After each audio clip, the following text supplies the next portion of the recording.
With you to ensuring that Ugandans get old with security and dignity. In the forward of this policy, the then Minister of Gender, Labour and Social Development, Gabriel Opio, noted that the government of Uganda had realized the increasing population of the older persons and that it was committed to dealing with their concerns and immediate needs. He promised that from then on, all national planning frameworks would recognize the priority areas for senior citizens and mobilize resources to support them to have a meaningful retirement. In Uganda, most of the elderly people live in the rural areas, where they are restricted to biting and usually degrading poverty and despair until the day when they finally die. Currently, only 7.1% of older persons access pensions. This means that 92.9% do not access any form of pension. Older persons experience poverty, ill health, food insecurity, malnutrition, poor shelter, gender inequalities, and often unmitigated abuse. The government of Uganda has responded by putting in place the expanded social protection program and the Senior Citizens Grant Scheme, commonly known as SEJ, to address this issue. So tonight on Spectrum, we look at how the two interventions are likely to help the elderly overcome the challenges they face today, and also look at other cross-cutting matters that have been left out to see how they can be addressed. Our guests tonight, Mr. Joseph Mugisha Bitature, Chief Executive of the Uganda Reach the Aged Association. You're most welcome, Mr. Bitature. Thank you. Good evening, listeners. We're also joined by Mr. Titus Ouma, Principal Social Gerontologist in the Ministry of Gender, Labour and Social Development. You're most welcome, Mr. Ouma. Thank you very much.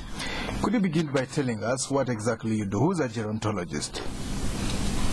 A gerontologist is a person who deals with the management of older persons and studying the aging process. Studying, so it's a social faculty, it's not a medical one. No, it is looking at the social aspects, not the medical aspects of aging. So you are a gerontologist, the medical aspect is called what? Geriatrics or what? Yeah, the other one would be called a geriatrician. Geriatrician. You are a gerontologist. Which affect aging. All right, we'll get to hear from you what exactly happens when people grow old and around them in the society. What happens to them? Mr. Bitature, what are the biggest problems facing people in old age in this country today? Thank you very much. Just as in your opening remarks, and very well stated in the National Policy for Older Persons, there are many challenges, there are many problems facing older persons. The first and foremost being ill health, because as one grows old, we are aware that there are many diseases which the older person faces, unlike when you are a youth or when you are just in the middle ages, because things like diabetes, cancer, all those crop in which were not there before. And apart from ill health, you are no longer as productive as we are, because we know that most of our older persons have not gone to school, they are less educated, therefore they depend on their labor to produce and get secure income, but as they grow old and frail, they are no longer as productive as they are. So there is no secure income, and it's no longer regular, so that is a very major problem, because they no longer have the income they expected to get. Another problem that faces them, of course, is the food insecurity, because they are no longer as productive as they are, and their shelter is in poor state, especially when you don't have children to look after you.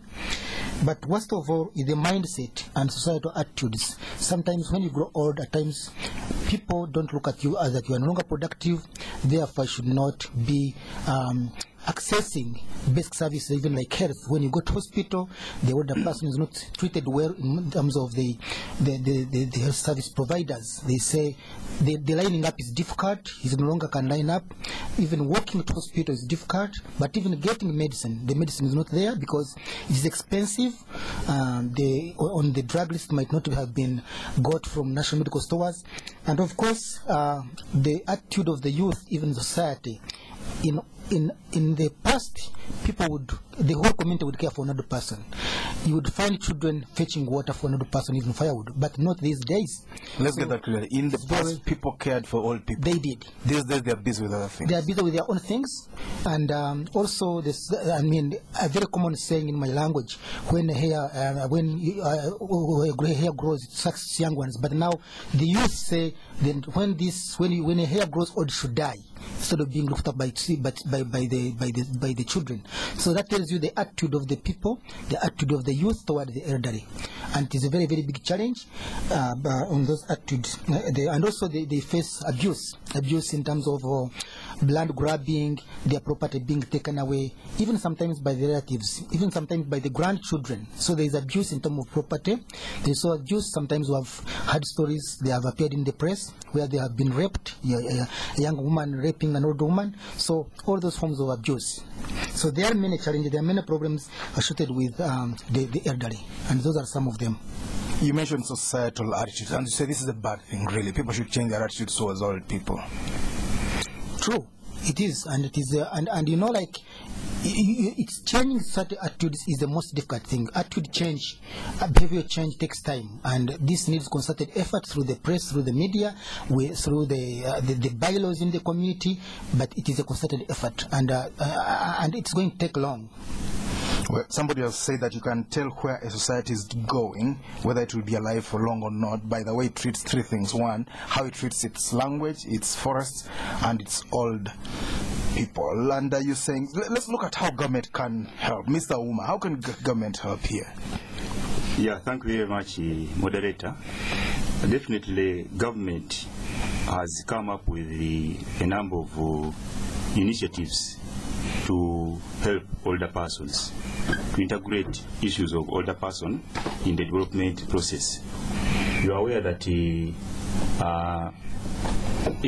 national objectives and directive principles of state policy in the Constitution say that the state shall make reasonable provision for the welfare and maintenance of the aged. That means that the government is committed to help older persons to be able to exist in society. And if you look at what the plan which the government has put in place, most of them have touched on how the older persons will be assisted. If you look at the National Development Plan, it outlines objectives for expanding social protection to reduce vulnerability and enhance productivity of the country's human resource. And I believe that the older persons are under this category. Therefore, government has also come up with a plan, a national plan of action to operationalize this policy which you read, which you in our opening remarks, which you talked about. There is a plan which is stretching from 2012, 2013 to 2016, 2017, and that plan highlights the interventions that government intends to do for older persons in this country. Thank you. And how can other people help, apart from the government? Of course, we'll talk about that a little bit more in detail, but how can other people help? Who else can help? Yeah, now, if you look at this, like, for example, the National Policy for Older Persons, as well as this plan which I've just talked about, it is not, implementation is not necessarily by government alone. It is open to the civil society, it is open to private sector, and any other institution. Because for us, we put a policy in place, and this policy and plans are taken over not only by us, but other institutions do it. Mr. Bitature, give us some information about how this SAGE is working. Of course, I know he's a technical person, but seeing how it's been rolled out, and he will give us more detail on that. How is it impacting on the problems of the elderly? Yeah, thank you, moderator. I think SAGE, it's a good program, and I think the first of its kind among the elderly. And of course, we are aware that I work with older persons. The civil society working with older persons appreciates the government's efforts in terms of trying to implement some of the recommendations and some of the plans that are in place. Being the first of its kind, I think it is being piloted because it is only in 14 districts and not covering all sub-counties. Of course, the target is cover all sub-counties by the end of the 5-year period. So it is covering 14 districts, and we know that in Uganda we have more than 114 districts, or 112, something like that. Of course, there is an urge to create more districts. So 14 out of that, you can calculate the percentage. But also, the money being given, of course, some people look at it as small, 24,000 shillings, which you can say that it is small. But some people, if you talk to the beneficiaries, we have visited the places where SAGE has been, where SAGE is like in Nebi and Chiwoga. The people receiving it are very, very appreciative. Per month to get a regular income, which I talked about, is good. It's a good initiative, and the people are appreciating. However, it's not covering all the districts, as I said, but most important, another person is the one who is described according to our policy and according to UN, defined as 60 years and above.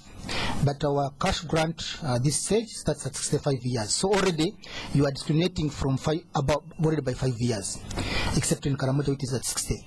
And we appreciate, we know that the government maybe has got limitation of resources, it's piloting. But if it started at 60 years as the definition of an older person, it would have been better. So that's why we are advocating and saying, let's bring down the age limit. Let's also roll out this and cover the whole country as fast as possible. We don't have to wait for 5 years, because results have shown that it can work. It is appreciated. What we need is the political will. What we need is the budget. Because now most of the money, of course, the government makes a contribution, and Mr. Oma will tell us about it. But I think that if there is a political will, it has happened in Kenya. They didn't wait for the pilot to end. And what we have to look is for the money, because the lessons are very glaring. It's working out. It is not very heavily administered. It is, I think, one of the programs that is taking less money in terms of administration, administered by MTN. We have seen it work. So once the government can look for the money, reduce the number of years to 60, which is another person definition, but also roll out to almost all the women of 60 years of age, and maybe also increase the money, because 24,000, yes, is good, but I think when you talk to persons, they would feel better with about $40 instead of $20 at the moment. So I think it's a good program. We need to support it, but we need to roll it out. We need to increase the money. We need to reduce the number of years. Mr. Oma, why this discrimination? You choose only 14 districts. Why don't you go around the country and serve everyone with need, and why do you raise it, bring it to 65 years and not 60? Yeah, definitely it would be the wish that we roll to all parts of the country, but at the moment there are many reasons, but among others is the availability of resources. At the moment, resources are not enough to enable the roll out of the SAGE program to all parts of the country. Yes. Yeah, and now definitely as more resources are generated, then this program will be rolled to many other districts of the country. But is there a political will? There was a battle the other day trying to raise $500 million shillings. Government didn't know how to put down the money until they had to be twisted, have their arms twisted behind their back. I want to think that there is really a political will to see that this money, this program is rolled through all parts of the country. Because if you look at what is happening, most members of parliament are supporting this program. In fact, we have even put in place the parliamentary forum on social protection issues. And if you go to districts, the local council leaderships where this program is operating, and even where it's not operating, there is high demand for it. So give us a profile of how did you choose these 14 districts apart from the way they voted? Was that a criteria? No. There are many other. The criteria how we chose these districts is they use the vote wisely, get this money. No. They use the number of. They looked at the labor constraints, how families are constrained in communities. They looked at child births, number of children who are not going to school. They looked at access to health services, distance to health services in the population, and many others. So basically they looked at the indicators of poverty. Exactly. If the poor call you poor, then you must be poor, and that's where the government went. Yeah. Which are these 14 districts? Name a few to give us an idea. We have Amdat. Amdat is in Karamoja region. Karamoja, yes. We have Apache. Next to Lira. Yes, we have Chiboga. Chiboga up north of, well, in central, the central region. And then we have Nakapilipirit. That's again in Karamoja. Katakwi. Near Karamoja. We have Kole. Kole is in Lango region. Yes. And then we have Zombo. Zombo, West Nile. West Nile. And then we have Chankwanzi. Central. And Chenjojo. Yes, near Fort Portal. Yeah, and then Chiboga. Chiboga still, the west was totally left out. But Chenjojo is in western Uganda. Well, that's Fort Portal up north. Ambarara, those are properly well catered for. There's no poverty there. It's been tackled in other means. Mr. Bitature, talk to us about how specifically some of these issues that you raised can be tackled. Ill health among the elderly, looking at the health service, health service structures in the country. How can this be tackled? And the other issues.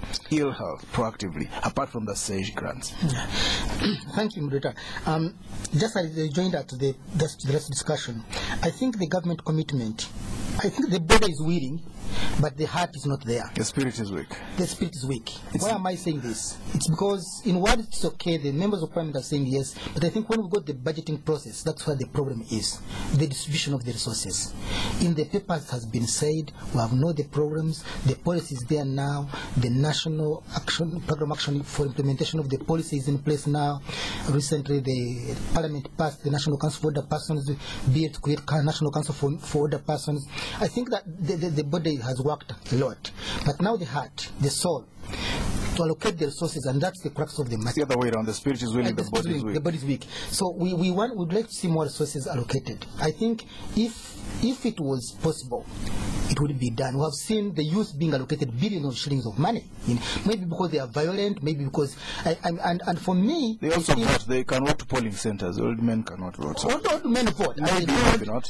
And I think because when you go back to all these MPs, you will find that during the elections they got the elders to seek wisdom, to seek guidance, to say what do I do. And sometimes some of them carry these elders to the rallies to endorse them. And then they say, here the old man is supporting me. So I think that they also vote when we're not about voting, we're about human rights. The older persons should live a dignified life at old age. It's not being a crime. So I think the government wants the government commitment, and that's where the role of civil society is.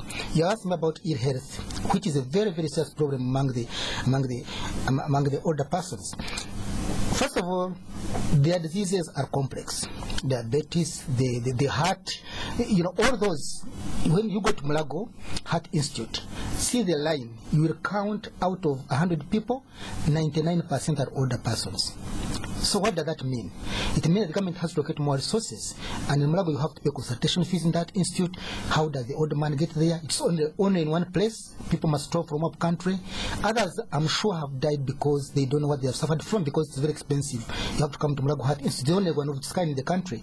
Now, the government has to locate more resources, but also the community has a role to play in this ill health. Sometimes the old man, the bush is surrounding the house. Who should cut that bush? Not the government. It's supposed to be the community, it's supposed to be the family members.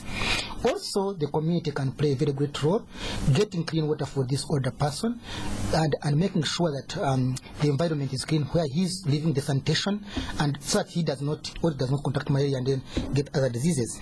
But in terms of also budgeting and the drugs, when you go to some of the health centers 4 and 3 and 2, when they are ordering for drugs, when they disorder for drugs, when the essential list of drugs, we tried as much as possible with other civil society organizations to lobby so that on that list there is a list of drugs for older person diseases. But when they are ordering, they will say the medicine is not there. The drugs are not there because they are very, very expensive, so they come empty-handed. So that means that even if I go to health center 4, I not get the medicine. Because it's not there because it's very expensive, and the priority lies in the maternal health, in everything. So as long as I'm productive as a woman, I can be catered for very much. But once I go to the productive stage, they can forget me a bit. Even when it comes to HIV and AIDS, we target only younger generation. We target women. We target the pregnant mothers. They are more sexually active. Now, the old men have retired. They do. They are not retired from those things. Most of most of the men. That's the stereotype. The stereotype. Really? That older men and women are not sexually active, but they are sexually active. And apart from that, but they're probably more stable. They won't be going hunting here and hunting there. Fine. But also remember that the sugar mummies and the sugar daddies, some of them are older persons. They shouldn't be doing those things. But also the other thing is that when you look at it carefully, in terms of HIV and AIDS, it's not only go through the sexual acts, it's also got through when you are caring for the sick. So these older persons, according to the survey done, by Ministry of Gender, the greatest percentage of orphans, more than 63% of orphans, are under the care of older persons. Right. So what does that mean? Some of these orphans are sick. So in a way, when I am an older person caring for this child and I don't know how to do it, you could get infected. I could infect. So the older persons are both infected and affected. But you look at the messages. There's no message targeting older persons. We imagine they have retired from those things. But I think that in the conception, as Mr. Omar said, It's just a stereotype. The messaging is very, very, and then also the workshops, the seminars, the awareness is not done to them. They are not targeted. Look at all aid service organizations. We have engaged with them. The good example is UNASO, Uganda National Aid Support Organization. They are now targeting older persons because MARDME also is doing it now. Because in their programs, they have integrated the care and of older persons because they know they are at risk. They are affected and infected. So ill health is a very serious situation. The drugs are expensive, but the government must commit resources. Awareness also is very much necessary, but also the community has a role to play and the family members. Some people in Kampala, us who are working class, we forget our grandparents, we forget our own fathers and mothers. Why?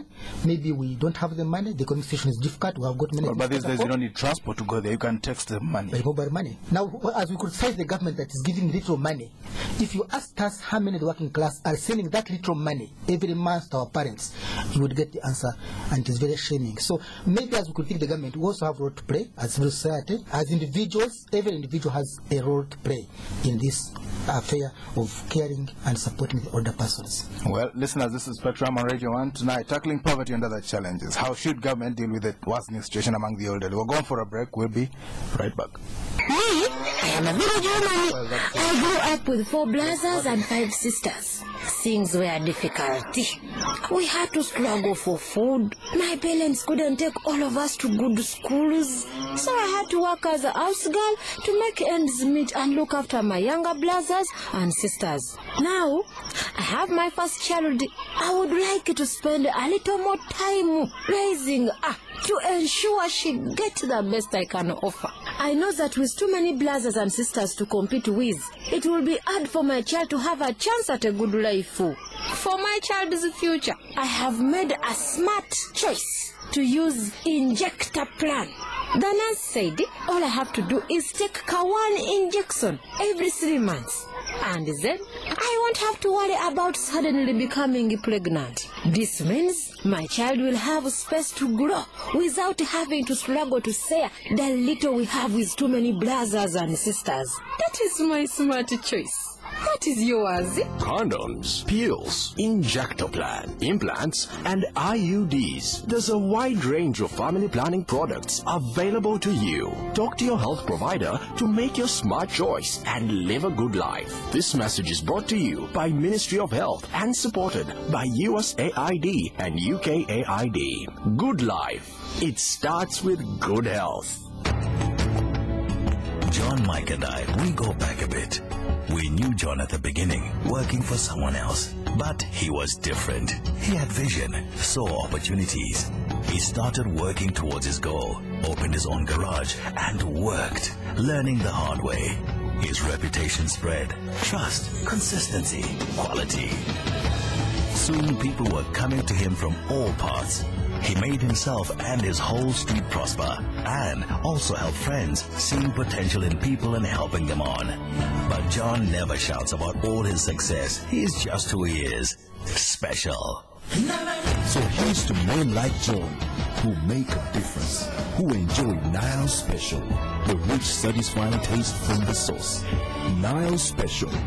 You've earned it. Not for sale to persons under 18.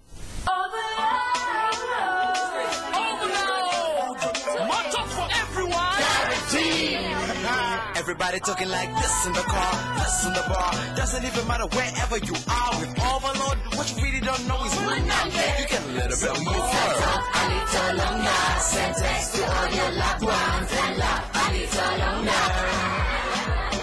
Get 15% extra airtime guaranteed every time you load with MTN. Simply dial *145#. Get talking all day up to midnight with MTN Overload. MTN, everywhere you go. Spectrum on Radio 1 FM 90.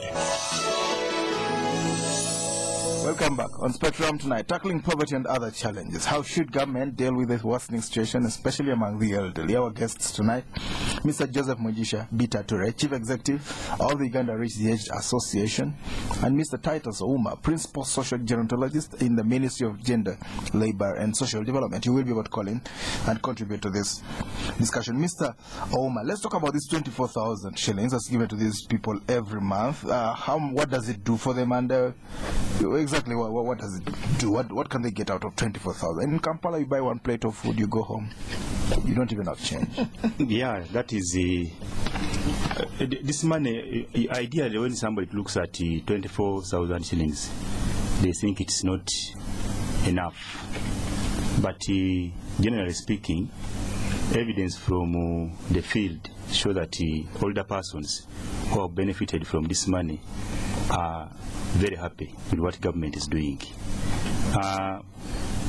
This money has, it provides some kind of regular and minimum income to these older persons.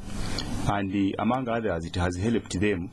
It has helped to save them to save their assets instead of selling off their assets to meet the economic and financial shocks they are faced with. They use this money to save their assets. And also it has helped them to afford costs related to drugs, transport, clinics, school books for their offices, like Joseph talked about. Orphans and vulnerable children. At the same time, definitely this money has helped these older persons to access essential services such as health and education for their orphans and vulnerable children. And of course, it has also helped to improve the local economic development in the communities where these monies are being disbursed. Yeah, and so they spend it on that, and it also gives them a sense of esteem. And they say, we call it security and dignity as they are aging. Because if somebody has money on him or her, somehow you feel esteemed, you feel secure, you feel dignified, because you are able to also go about, buy something. You are not looking miserable. You are able to also really move around the community and buy drugs, put something in the church, buy meat. You know, some people, the evidence has it that there are some older persons who say they are not eaten meat for a long time. But the day they got this money, they quickly went to the market and bought meat. Let me give you a case study here. I accompanied a friend to a dip in the village, and he gave an old woman 100,000 shillings. She'd never seen so much money, and she began to dance. After she stopped dancing, saying, "Let me go with you so I can buy a kilo of meat." Exactly. And we asked her, "Where are you going?" By say, "Nearby," and it was 16 kilometers away. Yes, she wanted to do it the same afternoon. And even this money is helping them to meet costs of transporting themselves from place to place. in search of, like what you are saying, if you are going to the market, if the market is far. She was so excited, she wanted to buy meat, and she said it's nearby, and it was 16 kilometers away. She didn't want to spend a night without buying. So most likely she spent a year or two without eating meat. And many other needs this have been met because of this 24,000 which we are giving to older persons. Right. I was just, okay, you can. Yeah, go on, sir. I just want to give you an example. In my village, you go to a funeral somewhere, like now he's coming from Kampala, an older person will pull you aside and they want to tell you a secret. Yes. Tell you, my son, I'm badly off. Only 200 shillings. Not even enough for me. So if you give him, if you give her 200 shillings, they'll pray hard for you. I give a woman 500 shillings. She spoke about me in the whole village for a long time. I spoke to the executive director of Bank of Uganda, of all places, and this is official. He said, having money in your pocket, even though you might even lose the appetite, it gives you a sense of security, a sense of esteem. He's director of research, so you know, at the central bank, even if you're not spending it. So for an old man who asks for 200 shillings, if you give him 24,000, it means a whole world of a difference. And you know, they know how to save, because if you look at 24,000, you and me may think it's not money, but this 24,000, you can get soap, you can get paraffin in the village, you can get mukene, which you can eat over a long time. Haplochromys, yes. Fish. You can get kawunga, which you can eat slowly. And you know, an older person gets a piece of soap. For you, a piece of soap, you may use it in your bathroom for maybe 2 days or 3 days. With the family, yes. But for us, we use it slowly. 2 weeks. For 2 weeks, as you are saying. And some people have said they spend this money, they hire labor for their gardens, then they grow tomatoes and sell them in the market later. Yes, sure, because they're hiring labor to produce. So it's a world of a difference. 24,000 shillings is really not nothing for an old person in the village. It is great. It transforms their lives. Mr. Bitature, are our families becoming too nucleated? You said earlier people don't want to send money to the villages. Instead, they go to Wandege and order for a kilo of pork for one man alone. Yeah, that's true. And I think, of course, as I don't know, because the word of selfishness is catching up with us. And it starts even, you know, as we're growing up at times, you know, Oma would buy a pancake, and 5 of us or 10 of us would share. But that spirit of sharing is not there. And even if we go to church and, you know, say we are sharing it's so light, because you look at it this way, from the way we do our own things, from the way people can, this person can, of course he has a reason to say, he drive his vehicle, pass by children, pass even by a dying child, but not pick the child, take him to the hospital. So this word of selfishness is taking us to the worst place, and I think God will be the judge. Because when we look at it, a person will sit down and buy how much booze we spend in Kampala, how much meat, how much celebration, how much money we spend on certain things. How much is a bottle of beer these days? Well, the cheapest could be 2,500, but can go for 10,000 in some places, or 5,000 at Serena. 2,500 one bottle of beer. Yes, but you give 2,000, that is a bar of soap, and some people drink as much as what. And surprisingly, you might find that some of us who drink a lot might have our mothers and fathers back in the village when the house is falling down, when they don't have medical, they can't even afford to go to a health center, when the children, even sometimes the brothers are just done somewhere. So we need to rethink that. We need to rethink the whole process. But also, we need to think about the community values, the value of caring for one another, just as the region says it, the value of supporting one another, and the value of supporting the vulnerable groups, the disabled, the orphans, the old. No, we have to. I don't know how to get back to that. We might not go back to the old thinking, but at least we need to care. We need to know that some people, as much as you have all this and you are enjoying a lot, you are eating a lot, you just check on the dustbins. How much food go into dustbins? People are throwing it out, but some people go hungry. So it's a word of have too much of it, and the words of who have nots. And those who have not don't have almost anything. Somebody is dying and doesn't have a meal. And of course, the worst hit are the older women, because for them they are more vulnerable. Older women are more vulnerable than the older men. Many issues, of course, when the husband dies because she has grown up in this family, sometimes she's chased out, and also the raping, I talked about it, the abuse in terms of the witchcraft, being sacrificed, because when the rain is not there, they say that old woman is a witch, and sometimes we have seen cases where they have been labeled in Mtiana and Kayunga, whereby this old woman, there was no rain, and they wanted the grandsons wanted to take away land, and they had to label confuse the village that there is no rain because of this old woman because they wanted her land.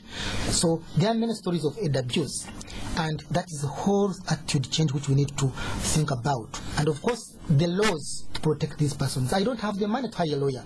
If they take me to court, the older woman to work, even if her land is going to be grabbed, to access justice is a nightmare. The informal social support that used to exist in the past, yes, is fading off. Remember, in the past, people would work collectively to care for the elderly, to care for the disabled, to help during funerals. I don't know whether in your village where people are still taking firewood and the kaunga and beans to a funeral function.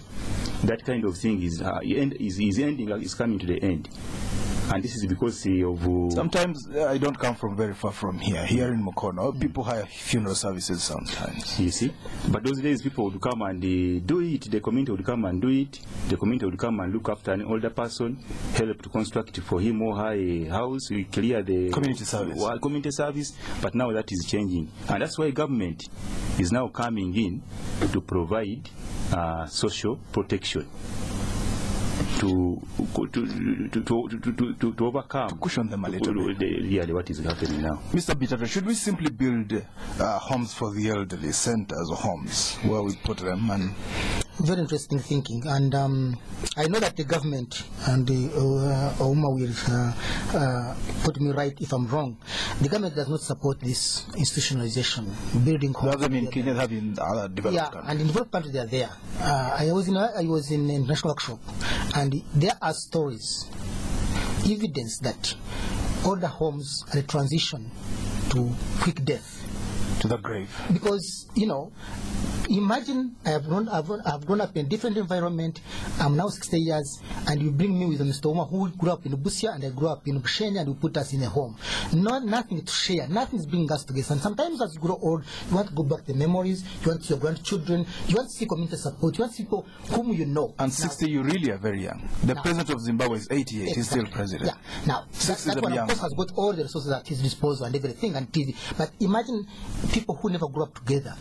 What peer support am I getting from this older man? So you become isolated, you become discriminated because, and people are advocating for their Ugandans now with that thinking you are talking of. People are saying, can't you build up an institution home? Because I have also faced it. My father comes to Kampala. They also forget they'll grow old one day if they live properly. And then we are caught up. I think it's because of the thinking that we find ourselves with very few alternatives. When your father comes to Kampala, you go to work. Your wife goes to work. Your children go to school. You leave him alone. Now, you leave the old man in the gate. What happens with remote control? He doesn't know how to switch on the TV. He can't use your kettle for cooking, no gas, and you can't talk to the neighbor.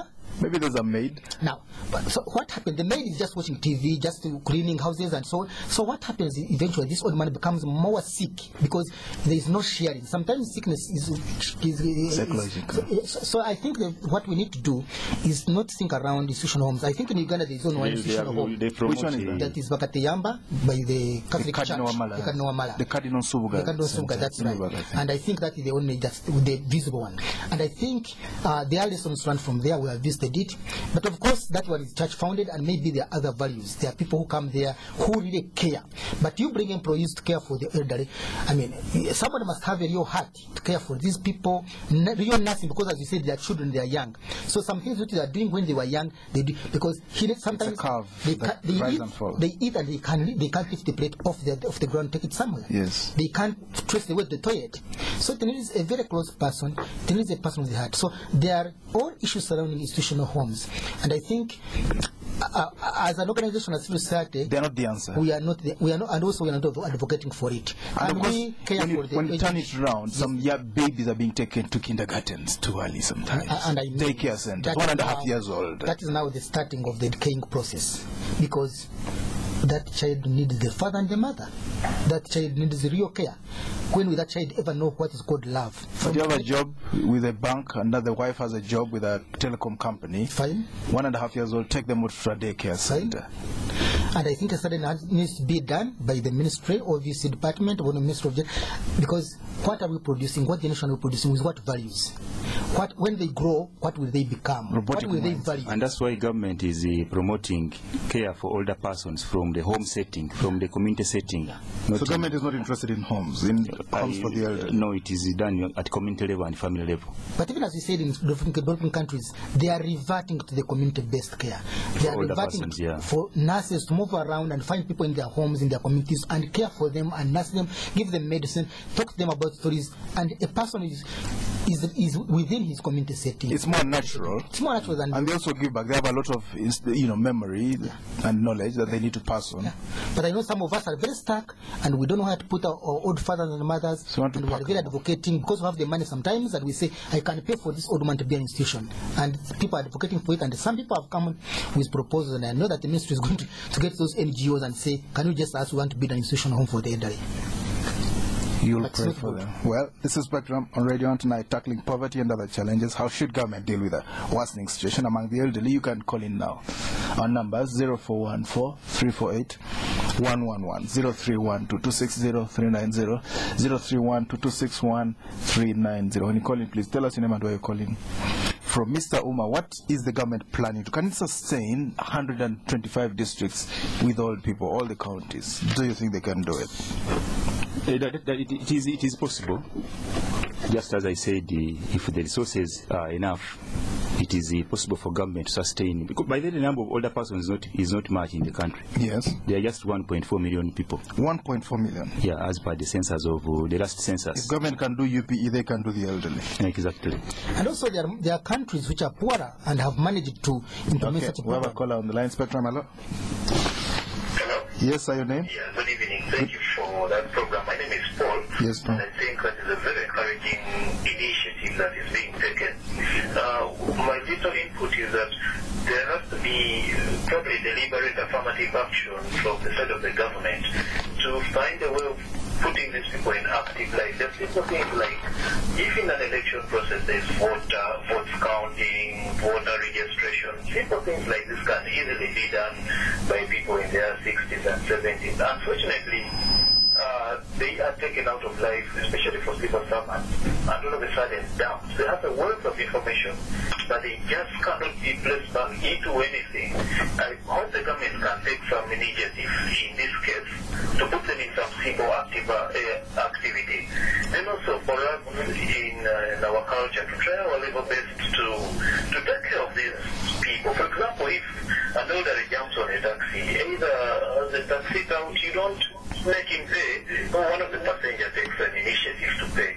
And also I think with these new money transfer technologies, if each one of us can sign up a few elderly people and you can just send a mobile money of 10,000, we can supplement this 24,000 and make a big difference in their lives. Thank you very much. Powerful words there from one of the Spectrum listeners. Spectrum, hello? Hello? Hello? Edmond. Yes, sir. Your name? I salute you this morning, this evening. Yes, sir. Your name?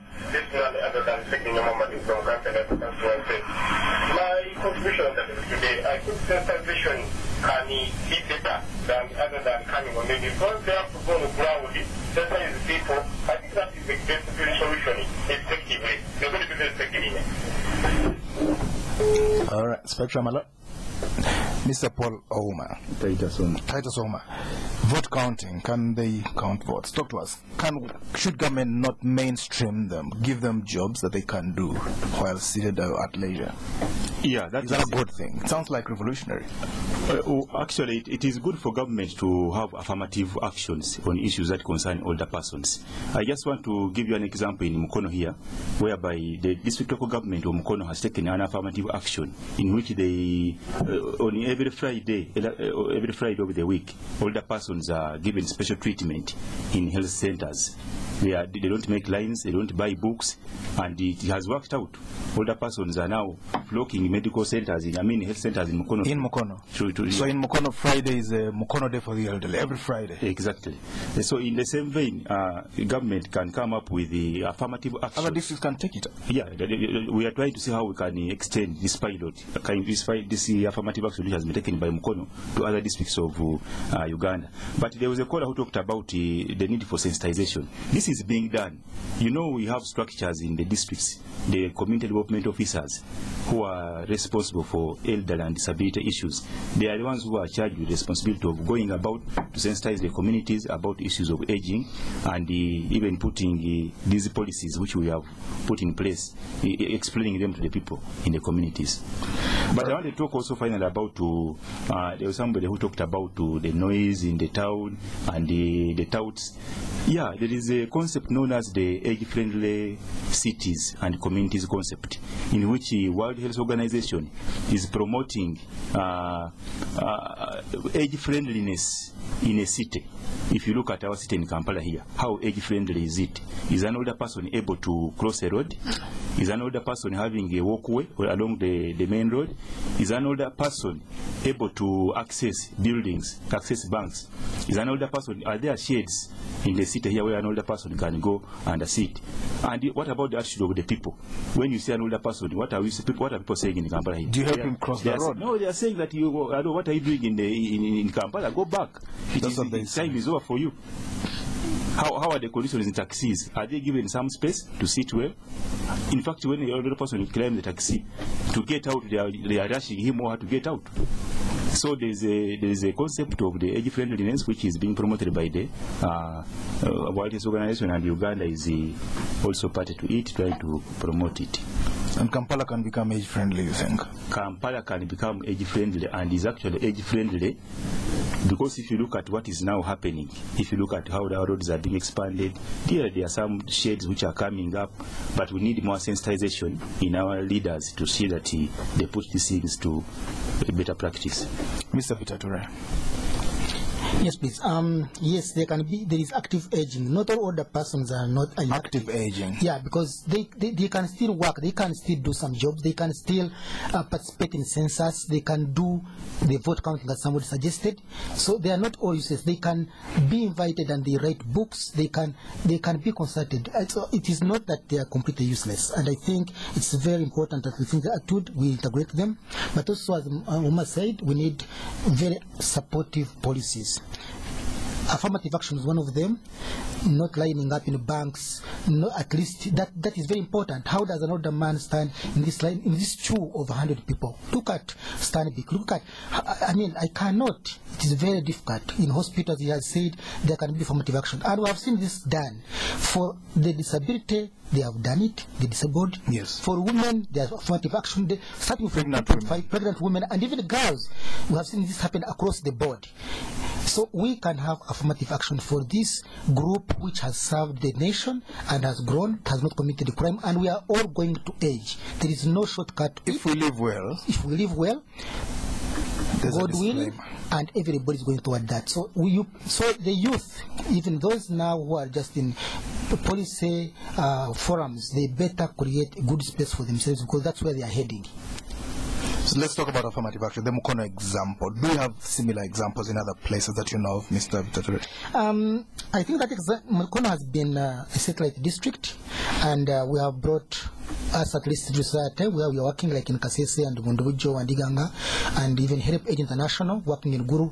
They have visited Mukono, and hopefully we have also facilitated the government officials to come and visit Mukono. The government also has the CDOs from his department, Minister of Community Development Officers. Yes. They have visited. So there is that example, and I think some districts like Kasese and Mundubujo are trying. They have committed themselves, and they are going to do the same. Give the older person's identity cards, like what they can put around the neck, so that when I go to hospital or I go to the bank, I take first priority. I don't line up with the youth. I can pass, and I can be treated, and I can go back home. At least there is a very good affirmative action in the city buses. There are chairs marked for pregnant women, for disabled. The other day I saw an older man. People in the bus were saying, "You young man, get off," and the old man sits. So first of all, that chair is marked differently for the old people. So we need that affirmative action. And I think when we do that, we can at least get the older person to live a dignified life. And that's dignity. Action is not necessarily in health services only, but all the development process of our country. Take an example of NADS, yeah, the National Agricultural Value Services.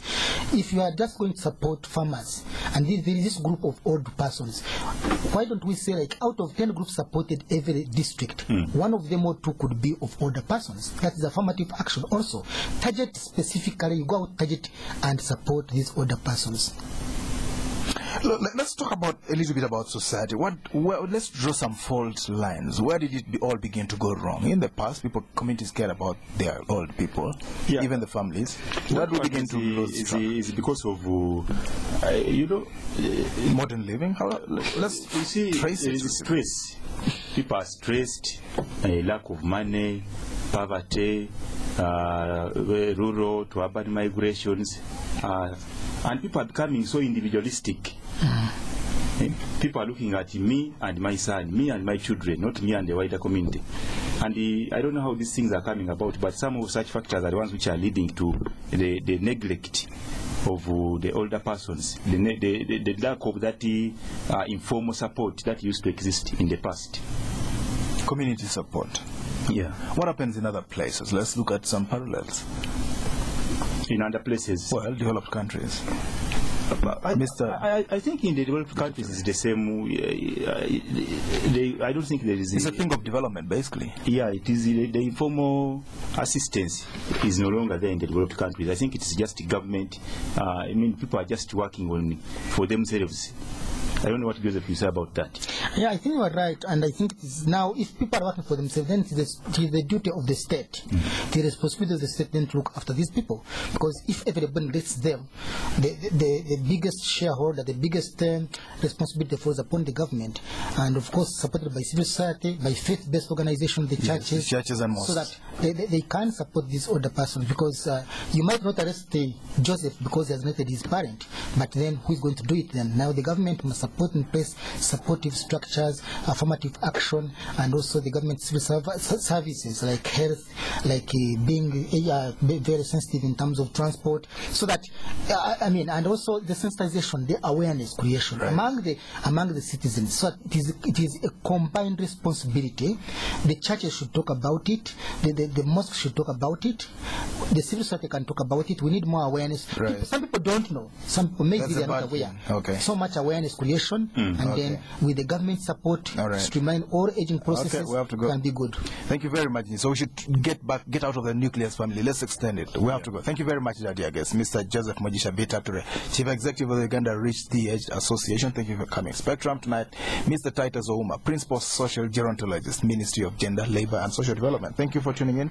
I've been your host, Edmond. So Spectrum. We'll be back tomorrow.